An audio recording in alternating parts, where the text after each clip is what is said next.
ಪಾತ್ರೆ ಬಿಸಿಗಿಟ್ಟಿದ್ದೇನೆ. ಸ್ವಲ್ಪ coconut oil, ತೆಂಗಿನ ಎಣ್ಣೆ ಹಾಕ್ಕೊಳ್ತೇನೆ. ಎಣ್ಣೆ ಸ್ವಲ್ಪ ಬಿಸಿ ಆಗಲಿ. ಎಣ್ಣೆ ಬಿಸಿಯಾದ ನಂತರ 1/4 ಟೀ ಸ್ಪೂನ್ ಅಷ್ಟು ಸಾಸಿವೆ ಮಸ್ಟರ್ಡ್ ಸೀಡ್ಸ್ ಹಾಕ್ಕೊಳ್ತೇನೆ. ಸಾಸಿವೆ ಕ್ರ್ಯಾಕಲ್ ಆಗಲಿ, ಚಟಪಟ ಆಗಲಿ.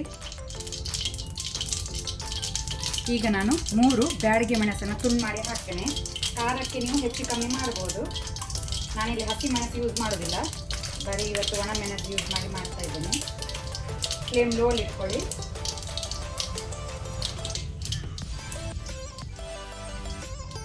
2 ಕಡ್ಡಿ ಒಗ್ಗರಣೆ ಸೊಪ್ಪು ಕರಿ ಲೀವ್ಸ್ ಹಾಕ್ಕೊಳ್ತೇನೆ.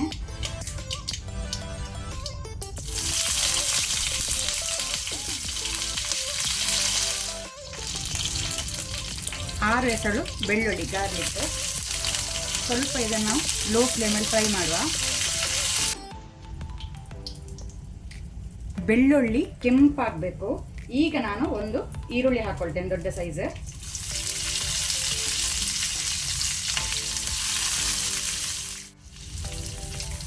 ಸಾಲ್ಟ್, ಉಪ್ಪು ರುಚಿಗೆ ತಕ್ಕಷ್ಟು. ಈಗ ಈರುಳ್ಳಿಯನ್ನು ಸ್ವಲ್ಪ ಫ್ರೈ ಮಾಡುವ. ಗುಲಾಬಿ ಬಣ್ಣ ಬಂದರೆ ಸಾಕು. ಈಗ ಒಂದು ಮೀಡಿಯಂ ಸೈಜ್ ಟೊಮೆಟೊ ಹಾಕ್ಕೊಳ್ತೇನೆ. ಆನಂತರ ಸ್ವಲ್ಪ 1/4 ಟೀ ಸ್ಪೂನ್ ಅಷ್ಟು ಹಿಂಗೆ ಹೆಸರುಪುಡಿ ಹಾಕೋಣ.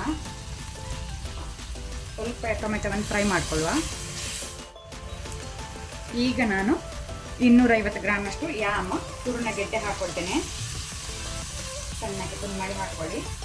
ಒಂದು 1/4 ಕಪ್ನಷ್ಟು ಫ್ರೋಝನ್ ವಟಾಣಿ ಪೀಸ್ ಹಾಕ್ಕೊಳ್ತೇನೆ. ಇದು ಆಪ್ಷನಲ್, ನಿಮಗೆ ಬೇಕಂದರೆ ಹಾಕ್ಬೋದು ಅಥವಾ ಸ್ಕಿಪ್ ಮಾಡ್ಬೋದು. 1/4 ಟೀ ಸ್ಪೂನ್ ಅಷ್ಟು ಅರಶಿನ, ಟರ್ಮರಿಕ್. ಸ್ವಲ್ಪ ಇದನ್ನು ಫ್ರೈ ಮಾಡಿಕೊಳ್ಳುವ.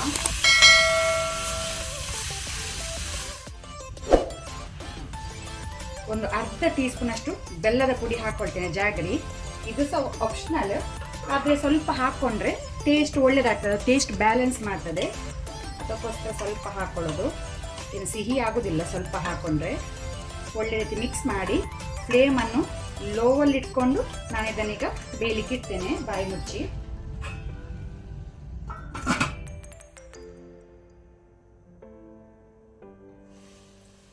ನಾನು ಲೋ ಫ್ಲೇಮಲ್ಲಿ ಇಟ್ಟೆ ತರಕಾರಿಯನ್ನು ಬೇಯಿಸಿದ್ದು. ನೀವಿಲ್ಲಿ ನೋಡ್ಬೋದು, ನಾನು ಸ್ವಲ್ಪ ಸಹ ನೀರು ಹಾಕ್ಕೊಳ್ಳಿಲ್ಲ, ಆದರೆ ಫ್ಲೇಮ್ ಮಾತ್ರ ಲೋ ಅಲ್ಲಿ ಇಟ್ಕೊಂಡಿದ್ದೆ. ಸೊ ಬೆಂದಿದೆ ಸೂರ್ಣಗೆಡ್ಡೆ, ಸಾಕು. ಅಲ್ಲಿಗೆ ನಮ್ಮದು ಸಿಂಪಲ್ ಆದ ಸೂರ್ಣಗೆಡ್ಡೆ ಪಲ್ಯ ರೆಡಿಯಾಗಿದೆ ಸರ್ವ್ ಮಾಡಲಿಕ್ಕೆ.